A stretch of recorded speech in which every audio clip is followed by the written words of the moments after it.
SDF special development fund నిధుల కింద ఆదివాసీల కోసం 5 లక్షల రూపాయలు ఎస్డిఎఫ్ నిధుల్ని కేటాయించేటువంటి అదృష్టం నాకు దక్కింది.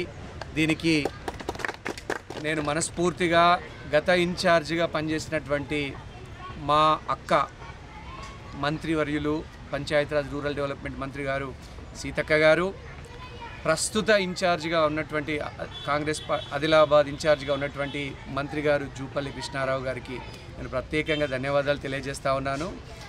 ఆదివాసీలు వాళ్ళ ఐక్యత, వాళ్ళ యొక్క పట్టుదల, కష్టజీవులు, బోలా మనుషులు, నిరంతరం అడవిని నమ్ముకున్న వాళ్ళు ఇప్పుడు వ్యవసాయాన్ని నమ్ముకున్నారు. వారందరికి కూడా ఈరోజు 5 లక్షల రూపాయలు ఈ భవన నిర్మాణానికి ప్రత్యేకంగా నా చేతుల మీద నుంచి కేటాయించే అవకాశం ఆ భగవంతుడు ప్రసాదించిండ్రు, జంగుబాయి ప్రసాదించిండ్రు.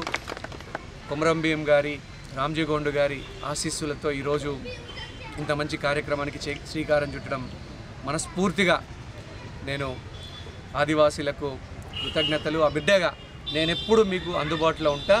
మీ సమస్య లేదున్నా కూడా అటు సీతక్క గారి దృష్టికి కానీ, ఇన్ఛార్జ్ మంత్రి జూపల్లి కృష్ణారావు గారి దృష్టికి కానీ, ముఖ్యమంత్రి రేవంత్ రెడ్డి గారి దృష్టికి కానీ తప్పకుండా తీసుకెళ్తా. ఆదివాసీలందరూ కూడా నేను మన చేతులు జోడించి నమస్కరిస్తూ ఉన్నా. ఈరోజు ప్రభుత్వం 60,000 ఉద్యోగాలు కల్పించింది. దాంట్లో ఎస్సీ, ఎస్టీ, బీసీ, మైనారిటీలకు దాదాపుగా 70% పైగా ఉద్యోగాలు తెలంగాణ ప్రభుత్వం, రేవంత్ రెడ్డి గారి ప్రభుత్వం ఇచ్చింది.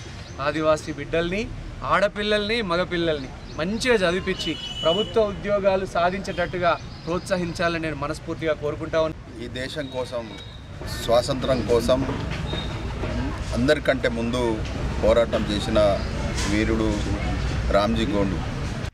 ఇవాళ రామ్జీగోండు పేరు మీద ఇవాళ ఇక్కడ ఆదివాసీ భవన్ కట్టడం చాలా గర్వకారణం. అదే రకంగా 5 లక్షలతోటి మీకు కాదు కాబట్టి మేము రాగానే చెప్పడం జరిగింది.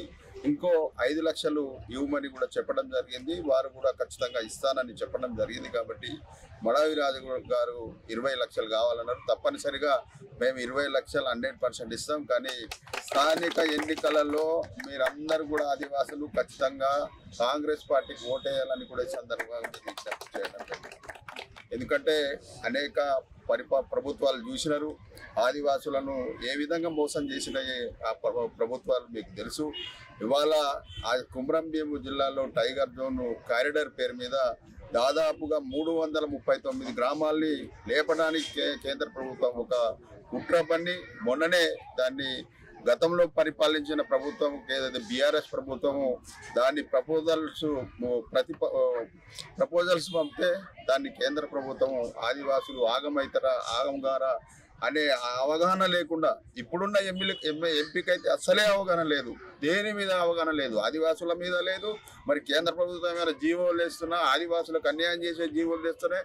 ఆ జీవో ఎప్పుడు వెళ్ళింది తెలియదు, ఏమీ తెలియదు. కేవలం ఏంటంటే ఆదివాసులను మోసం చేయడం, ఎవరన్నా ఏమన్నంటే ఆదివాసుల మీద విరుచుకుపడడం తప్ప వేరేది కాదు. కాబట్టి ఆదివాసీ సోదరులందరూ కూడా ఖచ్చితంగా ఐక్యం కావాల్సిన అవసరం ఉన్నది. కాబట్టి ఖచ్చితంగా ఆదివాసులకు రాష్ట్ర ప్రభుత్వము ఖచ్చితంగా అండగా ఉంటుంది. 49 కూడా ఖచ్చితంగా రాష్ట్ర ప్రభుత్వం త్వరలో నిర్ణయం చేసుకుని రద్దు చేస్తుందని కూడా సందర్భంగా నేను తెలియజేయడం జరుగుతుంది.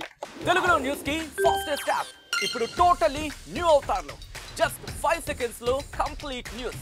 సోషల్ మీడియాలో ట్రెండ్స్ కి one stop solution. Live TV app voice search option తో ఇప్పుడే డౌన్లోడ్ చేయండి లేదా అప్డేట్ అయిపోండి. యాప్ లింక్ డిస్క్రిప్షన్ లో ఉంది.